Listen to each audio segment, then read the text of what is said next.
Welcome to You Belong in the C-Suite podcast. You are ambitious in life and in your career, but something is missing. You want to bring more of your passion to what you do.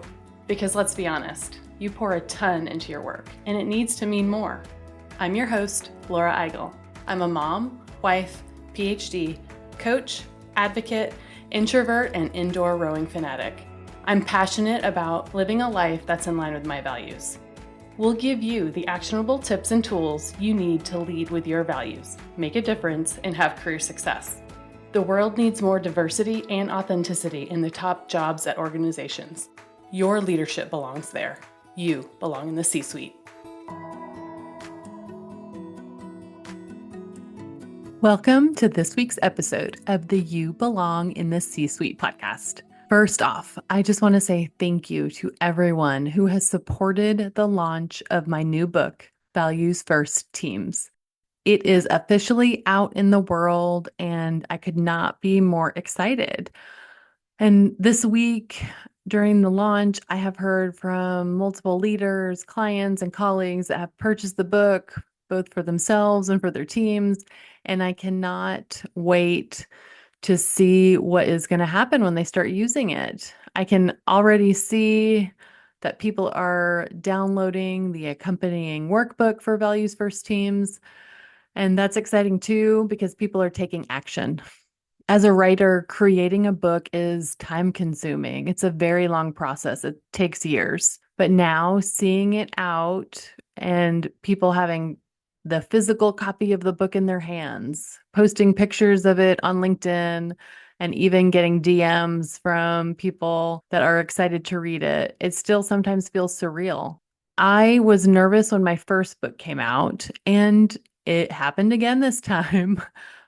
Still a little bit nervous, but a little bit maybe more excited. More than anything, I'm really happy that it's out there so that people can utilize the tools in the book with their teams. So if you haven't already, go to Amazon or Barnes & Noble and grab your copy of Values First Teams. You can go to the website to download the accompanying workbook that has over 50 pages of exercises that are not only for you, but for your team as well. Grab it at thecatchgroup.com/valuesfirstteams. I am proud that it is in the world, but I am even more excited to hear about the impacts that you will make because of the tools in the book. I want you to keep me updated on that. I'm not kidding. Maybe you can be on a future episode. What resonates with you most, and what kind of connections can you make with the team? So in this week's episode, I'm sharing an audio version of the prologue and the introduction of Values First Teams, how to build a culture that's synchronized for success. Let's get started. Prologue. As an introvert, I've perfected my mental preparation of go-to answers to icebreaker questions for networking events. These answers are cemented in my mind, ready at a moment's notice. Favorite food? Italian or Mexican? Cat or dog person? Dog. Morning or night person? Night. Coffee or tea? Both, but at different times of the day. Pancakes or waffles? Either. Physical book or audiobook? Physical. Mountain or beach? Beach. The beach, 100% the beach. I want to see the blue hues of the water and watch the sun sink into the horizon at sunset. The sound of waves is so soothing to me that I fall asleep to it using my sound machine nightly. When I think of the beach, I think about unplanned days. I feel unrushed. I feel paced. I feel present. I connect it to my core values of balance and family. Growing up in Texas, I remember the summers being hot. Not just muggy hot, but breaking into a sweat before you even get to your car hot. The low temperatures of the day are around 80 degrees Fahrenheit, and it is often still in the high 90s at 9 p.m. If you want to enjoy the outdoors, it is most likely at the very beginning of the day or not at all. You spend your time doing indoor activities in the air conditioning until late September, when the outdoor temperatures start to become bearable again. One strategy to escape the heat is to leave. So that's what we did for our family vacation one summer. We traveled to Colorado, where we could wear sweatshirts and pants in July. It was glorious. Not only did we get relief from the heat, but we also got to explore the mountainous geography. Exploring, hiking, and spending time outside with our kids was more meaningful than I could have imagined. Instead of my usual beach breeze, there was a mountain wind. Instead of the deep blue ocean, there was a rocky terrain with terracotta colors and multiple shades of green. Instead of hot white sand, there were breathtaking views and white peaks. Could the mountains win over the beach? Thankfully, I don't have to choose one or the other. Just like my values have evolved and grown over time, where I find peace has grown too. In the small mountain town that we visited, there was a picturesque lake. As we walked around the lake's marina, I was immediately drawn to something. Off in the distance was a sign for a rowing club. In this new environment, I hadn't expected to be able to row on the water. It wasn't on the schedule and not in the plan. But as soon as I saw the possibility, I knew that I needed to do it. I felt drawn to it. I reached out to my rowing club and was able to get a letter from my coach to verify my skill level. Within a few days, I was meeting a new rowing club and learning about the lake and their club's safety protocols. It was the first time that I'd tried rowing on a different lake. Would I be able to do it? Was I good enough to row with a new crew in a different place? Would my skills be up to par? Would I have the confidence?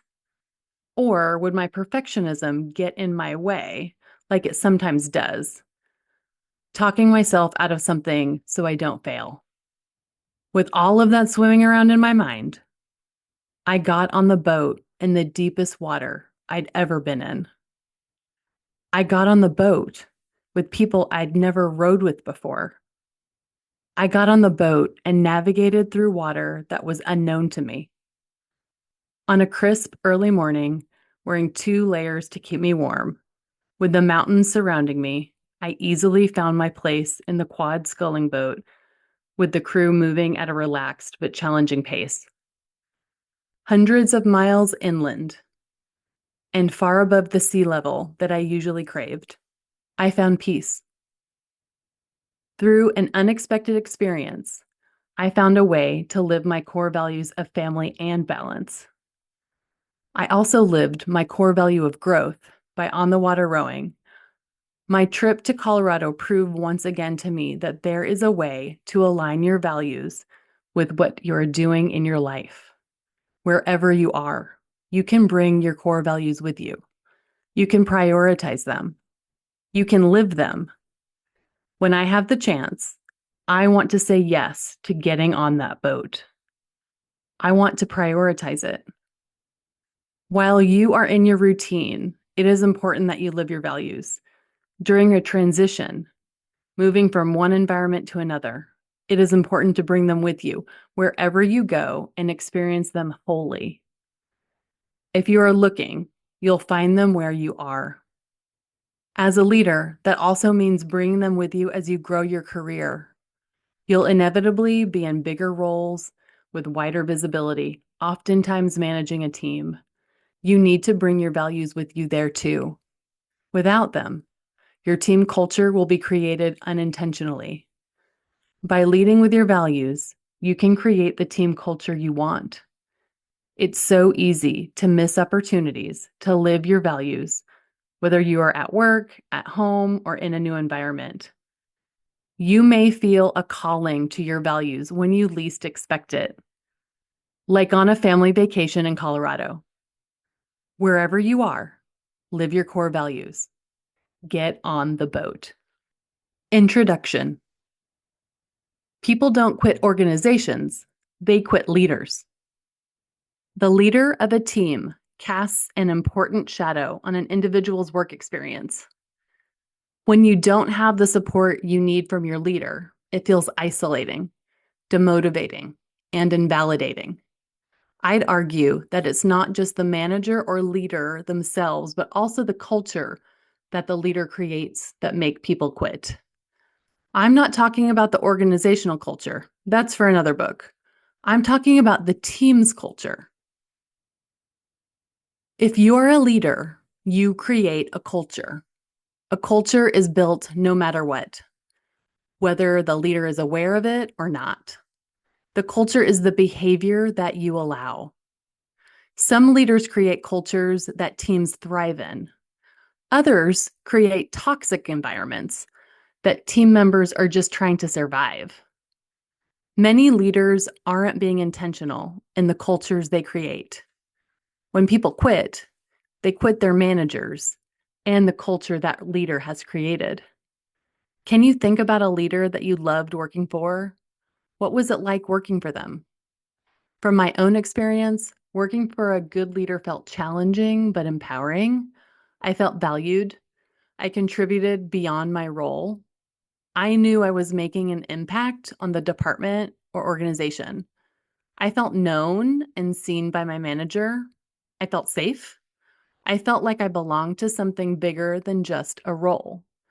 The culture was absolutely created by my leader. I loved that team, that season of my career. It was truly special. In my 20-year career in human resources, I've seen many different types of managers and cultures. I started studying leadership and culture in my doctoral training as an organizational psychologist.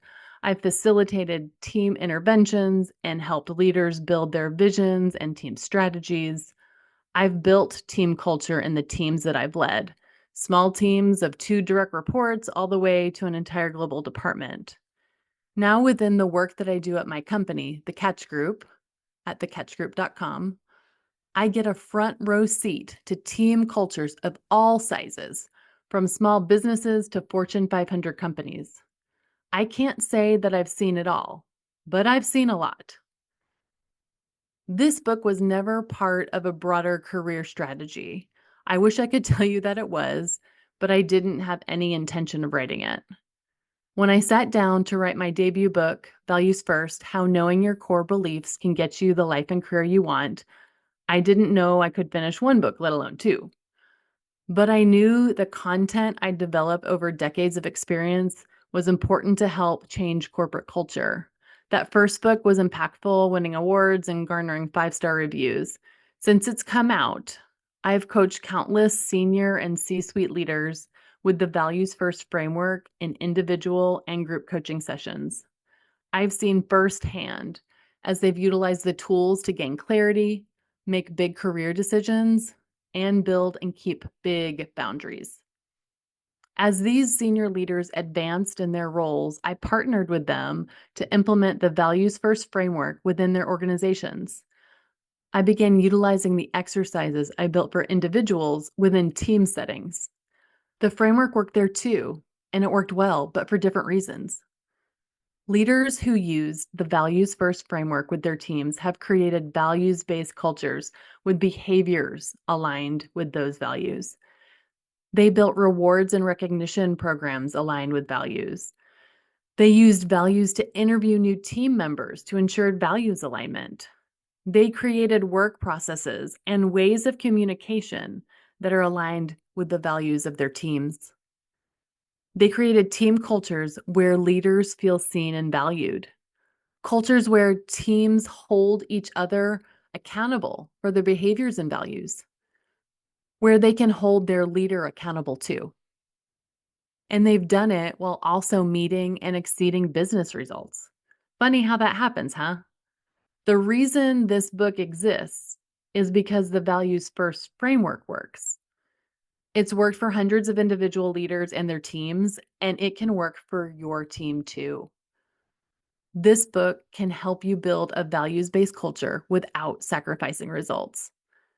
It's for leaders with new teams, with existing teams, with growing teams, with high-performing teams, ones with only one direct report, who create belonging, for leaders who lead turnarounds, who are just beginning their journeys, who are in the messy middle, who want to leave a legacy near the end of their careers, who know who they are at their core, who are still figuring out their leadership style, who lead companies with thousands of employees, who want to lead in new ways that are different from how they've been led in the past, who want more than just achieving results and exceeding business results, who care about how they achieve results.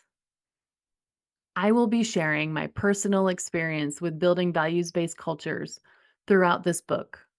You will read about examples of my clients who utilize the values first framework in their teams to build their team cultures.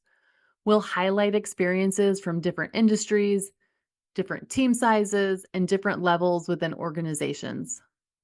As Lola Bakary, award-winning inclusive marketing strategist, CMO advisor, and founder of BCO, explains of her work, I don't meet people where they are.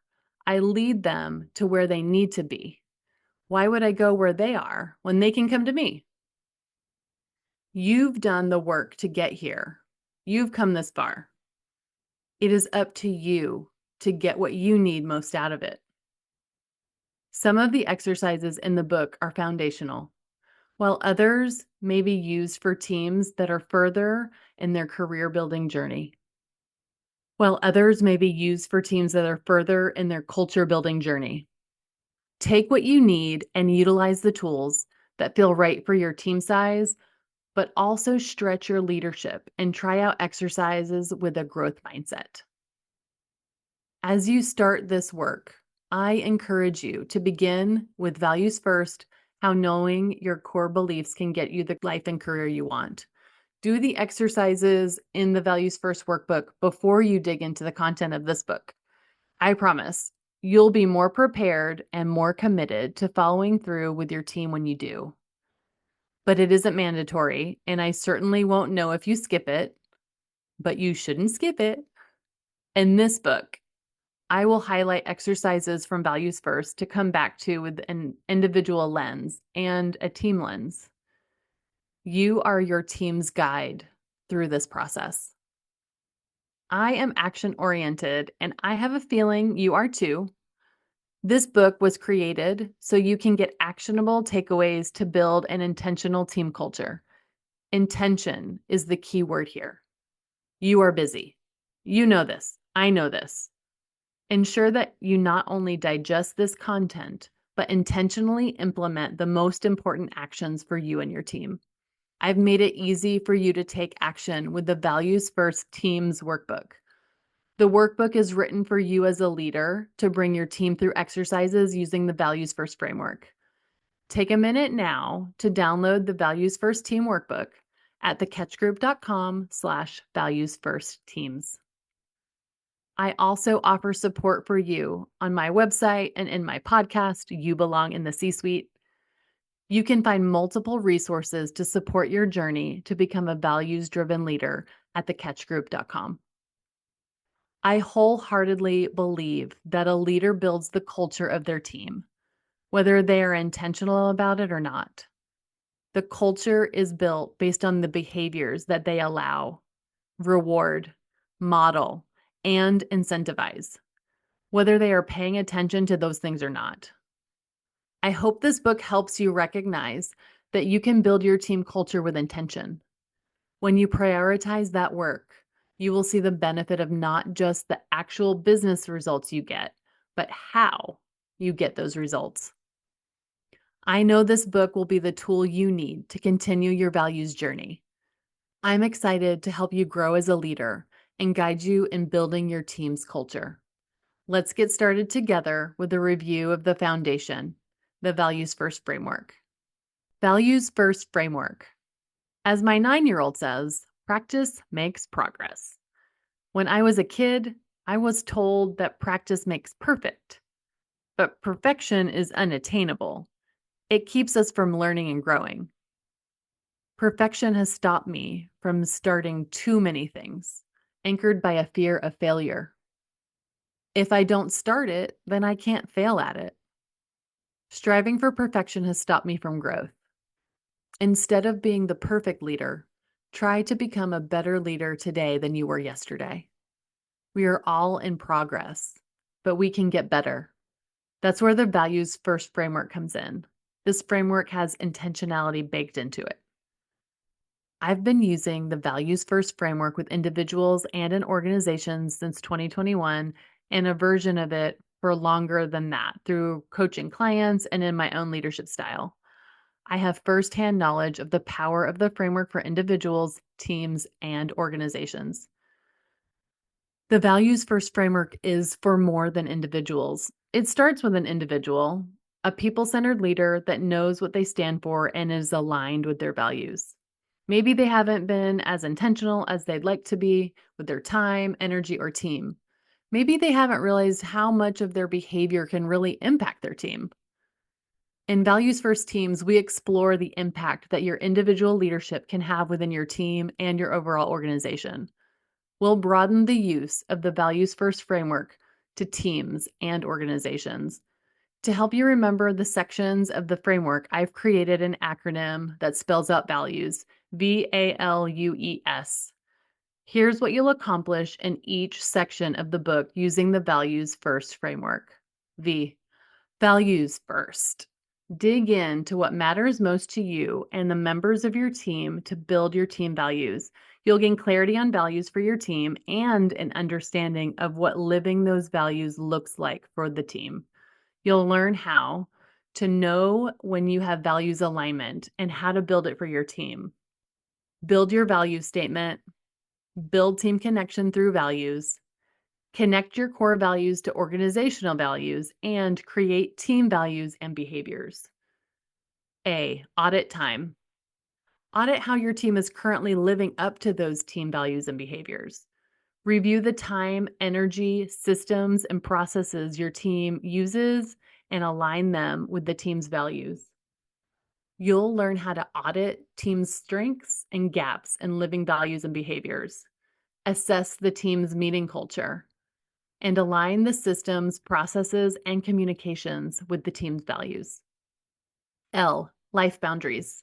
Establish boundaries to care for team values and set the priorities and accountabilities.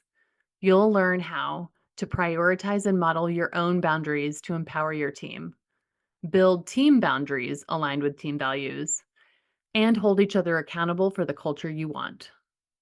U, uplifting others. Build the support you and your team need to live their values, including modeling behaviors, rewards, and recognition. You'll learn how to uplift individuals by prioritizing connection, incentivize team values and behaviors to celebrate the team through recognition, and utilize strategies to prioritize your team's development. E, experiencing conflict. Design how your team will resolve conflict, give feedback, and move forward in alignment with team values. You'll learn how to use your core values to resolve internal conflict, identify sources of conflict between you and others, and mediate conflict within your team through team values. S, sustaining values. Build an action plan to intentionally sustain your team culture for the long term. You'll learn how to prioritize the right action for the team, ensure individual commitment from each team member, and revisit team values intentionally over time. You'll be able to model your own values and connect back to the organizations while also tapping into the values of individuals that belong to your team. Your team values will be a roadmap for you and the group to set expectations, make decisions, prioritize the right work, and reward and motivate everyone. It isn't about the end result. It is about how you get those results. Your values will guide the way you work with your team. It is about intentionally building the team culture to get the results you want.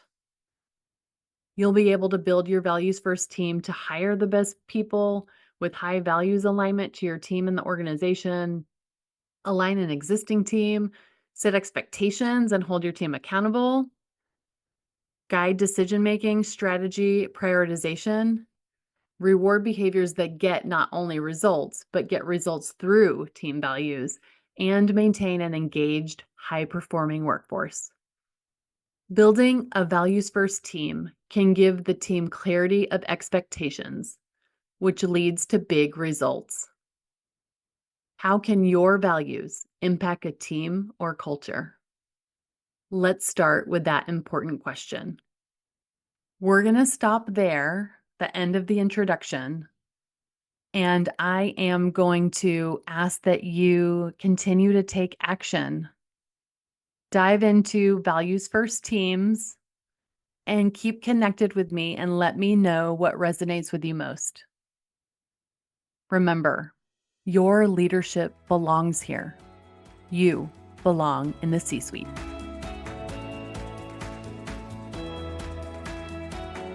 I want to thank you so much for listening to the You Belong in the C-Suite podcast. If you are enjoying this content, please remember to rate and review on Apple Podcasts. By leaving a review, you are helping others find this content. We will be featuring 5-star reviews on air in upcoming episodes. Editing and support for the podcast is done by S&E Podcast Management. To get more tips and tools to help you live a life guided by your values, go to thecatchgroup.com. Keep your boundaries and take care.